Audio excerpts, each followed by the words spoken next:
జై శ్రీరామ్. అందరికీ నమస్కారం. చిన్న కథ, మంచి సందేశం. చిన్నప్పుడు పిల్లలకి సంస్కారం ఇవ్వాలి. స్వామి వివేకానందులు ఒక మాట చెప్పేవాడు, సబ్ కాన్షియస్ అంటే లోపలున్న మనస్సు ఇది ఎప్పటికీ సత్యం చెప్తుంటుంది, ఎప్పటికీ నైతికత చెప్తుంటుంది, ఎప్పటికీ మంచి విషయాలే చెప్తుంటుంది. దాని మాటలు విని అలవాటు వేసుకోండి.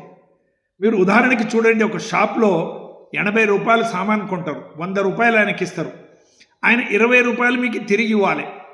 ఆయన ఏమనుకుంటాడు, ఈయన 200 రూపాయల నోటు ఇచ్చిండని 120 రూపాయలు తిరిగిస్తాడు. అప్పుడు మాకు ద్వంద్వం. మనసు ఏం చెప్తుంది, పెట్టుకో, వాడు దొంగకుంటాడు, ఎన్ని మందికి ముంచుండేమో 120 ఇచ్చిండు, బాగా ఆయన తీసుకుంటుంది. లోపల మనసు ఉంది, సబ్ కాన్షియస్, అది చెప్తుంది, వద్దున ఆయన తప్పు, ఆయన పైసలు ఆయనకి ఇచ్చేసే 100 రూపాయలు, నీకు 20 రూపాయలు రావాల్సింది, 100 ఎందుకు తీసుకుంటావు, ఇది అన్యాయం అని చెప్తుంటుంది. ఈ ద్వంద్వం నడుస్తుంటుంది. అందుకే వివేకానందులు చెప్పేది సబ్ కాన్షియస్, లోపల వాళ్ళ మనసు ఏముంది, అది సబ్ కాన్షియస్ ఏముంది, అది ఎప్పటికీ ప్రామాణికంగా ఉంటుంది, ఎప్పటికీ నైతికంగా ఉంటుంది. దాని మాటలు వినండి. మళ్ళీ దాన్ని దబాయిస్తే ఇంకా అది ఒకసారి చెప్పేది విడిచిపెడితే సావు ఏమైనా చేయని మళ్ళీ దుర్మార్గ పని చేస్తుంటాం. కాబట్టి ఇది చెయ్యి. హిరోషిమా నాగాసాకి మీదలో బాంబు వేసిన తర్వాత జపానీస్ ఎంత ప్రామాణికంగా నైతికంగా ఎంత పరిశ్రమలు ఉన్నారంటే, అదంతా అక్కడ ఒక 1000 సంవత్సరాల దగ్గర మొలకెత్తని భూమిని చేసేసిండ్రు. ఇప్పుడు దాని మీద మట్టి వేసి శాంతివనం అని చేసిండ్రు. వరల్డ్లో ఉన్న అన్ని ఫ్లవర్స్, పూలు అక్కడ ఆ శాంతివనంలో దొరుకుతుంది. ఆ మాదిరిగా వాళ్ళు చేసిండ్రు. జపాన్లో 1, 2, 3, 4వ క్లాస్ వరకు పిల్లలకి పాఠాలు చెప్పరు. వాళ్ళకి స్కూల్లో కూర్చొని పెడతారు, సంస్కారం నేర్పిస్తారు, మంచి అలవాట్లు నేర్పిస్తారు. బ్రష్ ఎట్లా చేయాలి, స్నానం ఎట్లా చేయాలి, శుభ్రంగా ఎట్లా ఉండాలి, ఎక్సర్సైజ్ ఎట్లా చేయాలి, ఇంకొకరికి ఏమైనా సహాయం ఎట్లా చేయాలి, ఏదైనా వస్తువు పెన్సిల్ పెన్ను దొరికితే వాళ్ళకి రిటర్న్ ఇచ్చేసేయాలి, తల్లిదండ్రులకి నమస్కారం చేయాలి, పెద్దలకి హాయ్ చెప్పాలి. ఇవన్నీ మంచి సంస్కార గుణాలు ఏమన్నా నేర్పిస్తారు. 3 తర్వాత 4వ క్లాస్ నుంచి ఎడ్యుకేషన్ చెప్తారట. అప్పుడు కూడా వాళ్ళు రోజు క్లాస్ తోడవాలి, వాళ్ళ ప్రాంగణం అంతా శుభ్రం చేయాలి, పరిశ్రమం చేయాలి. ఆ పిల్లలు కంటిన్యూస్గా పని చేస్తూ ఉండాలి. అది జపానీ పిల్లలకి, జపాన్లో ఉన్న యూత్స్ అట్లా తయారవుతారు. వాళ్ళలో నైతికత ఇది పెట్టదు. ఎక్కడెక్కడంటే పబ్లిక్ ఇది వేస్ట్ చేయరు, సామాన్లు డస్ట్బిన్లోనే వేస్తారు. రైల్వేలో ఫ్రీగా పోరు, అక్కడ రైల్వే పంక్చువాలిటీ ఆ మాదిరిగా ఉంటుంది. ప్రతి ఒక్కటి డిసిప్లిన్ నేర్పిస్తారు.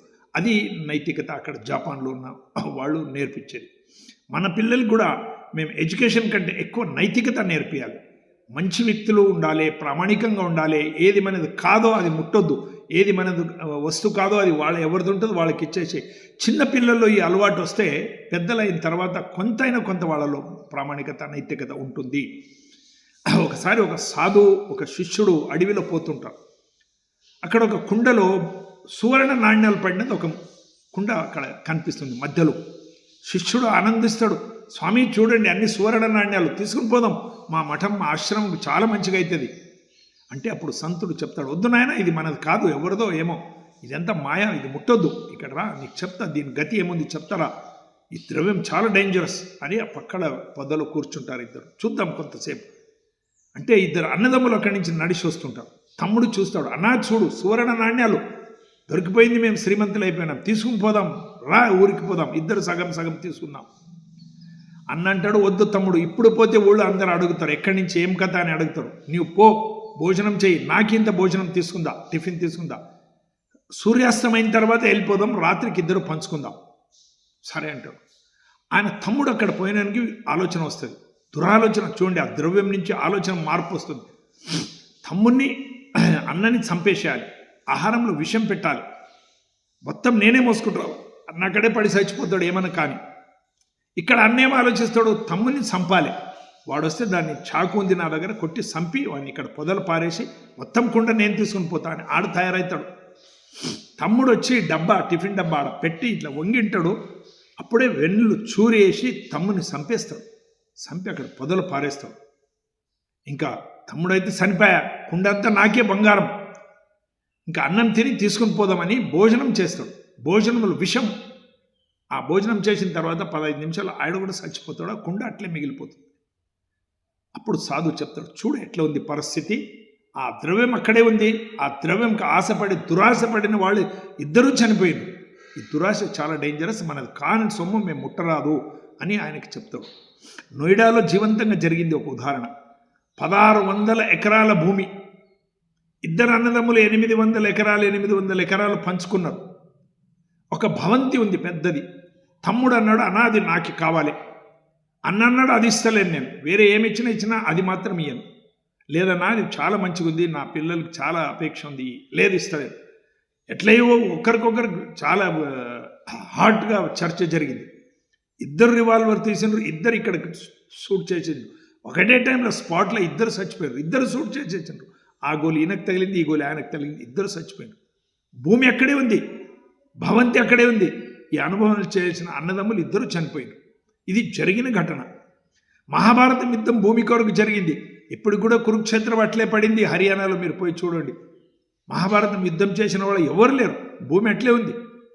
ఒక ఆమె ఇక్కడ భూమి కొరకు కొట్లాడుతుంటే ఇద్దరు ఆ భూమి తల్లిని అడిగినరంట, అమ్మా తల్లి చెప్పు, ఇది ఇవిందా భూమి ఇందా, కరెక్ట్ నీవే చెప్పు, నీవైతే ప్రామాణికంగా చెప్తావు అంటే ఆ భూమి తల్లి చెప్పిందంట, నాయన నాకు తెలియదు, విందో నాకైతే తెలియదు, నాకు ఇంత మాత్రం తెలుసు, వీళ్ళిద్దరు నాలోనే వస్తారు, నా దగ్గరికే వస్తారు.